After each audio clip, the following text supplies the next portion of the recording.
My sincere apologies, everyone. That was absolutely horrible. But that brings us to today's theme, which is guitar actions. And does having a crappy action mean you're going to have crappy tone? Let's get into it.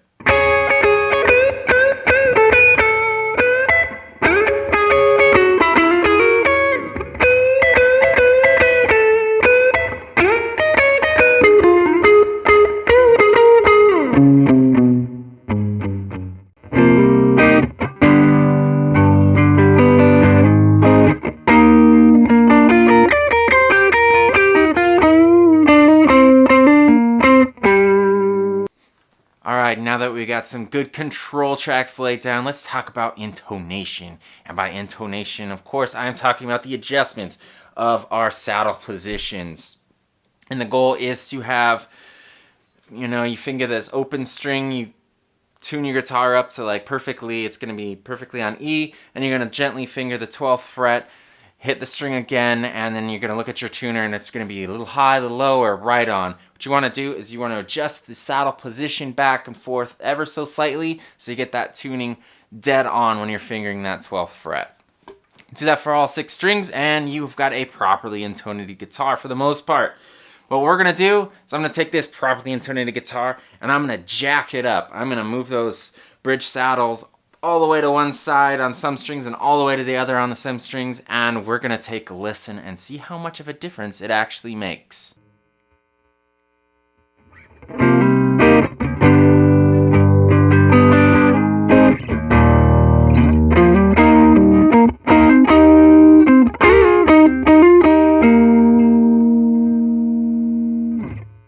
Alright, so if you guys didn't catch that, it was a pretty subtle difference. I could hear it mostly at the end of that last note. When I was holding it out, you could tell one of those strings, or maybe a couple of them, were just slightly out of tune.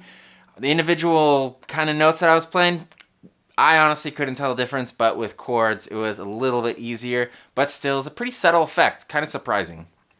Alright, let's move on to the next variable, which is going to be our string height. Let's put this bridge height super high right now. I usually like to set my bridge height to, on the low E side, what's that, 4/16? No, 4/64. Jeez, 4/16 would be ridiculous. That's a quarter of an inch. 4/64 high above the 15th fret. And then on the the high E string side, I like to set it to about 3/64 inch high. For the high string test, I'm going to set it to 8/64 high, so twice as high as I would normally have on both the high and low E side. So it's going to be this ridiculously high action, and let's hear what that sounds like.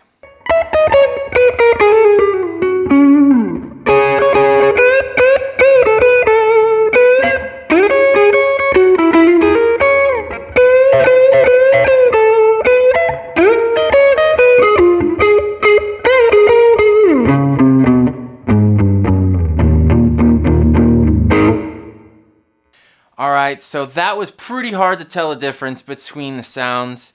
Honestly, I couldn't tell you the difference from a hearing standpoint, from playing standpoint. Absolutely, those high set action, that was ridiculous to try to play that.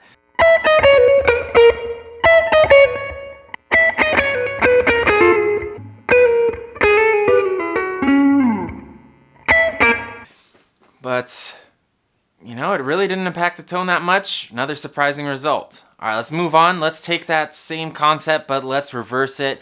We're going to move those bridge positions way down. So I'm going to set it to 2/64. So this is an incredibly low action, but it shouldn't be so low that we're not able to physically play the guitar, right? We're not going to get a whole bunch of string buzz at that height. Hopefully, if my frets are leveled enough, that won't happen.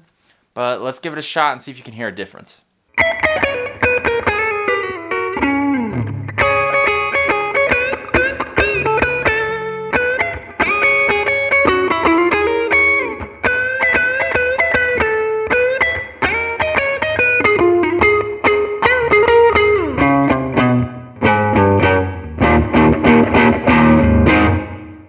Alright, so with the strings down low, did you guys hear it? It's a little bit subtle, but with the lower action, it is not ringing out as much. There's not as much sustain on the notes, and that could probably be attributed to the strings are vibrating ever so slightly against those next frets down on the fingerboard, and it's just not holding the notes out as much. So they sound a little bit muted.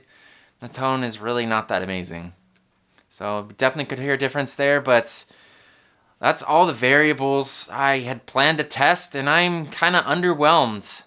It's not making that big of a difference. I was expecting miles of difference in sound between, a good set action and a really poor set action, and I haven't got that. So I'm gonna go for broke here, and let's take one string on this guitar. I won't tell you which one, and let's put it slightly out of tune, and let's see if that makes any difference.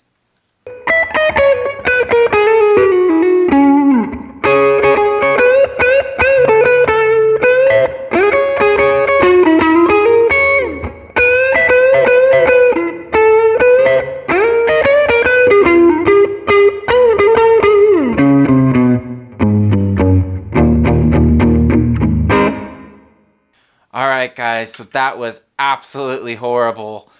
If you figured out which string was out of tune, go ahead and drop a comment down below. If you're right, I'll let you know. You get bragging rights.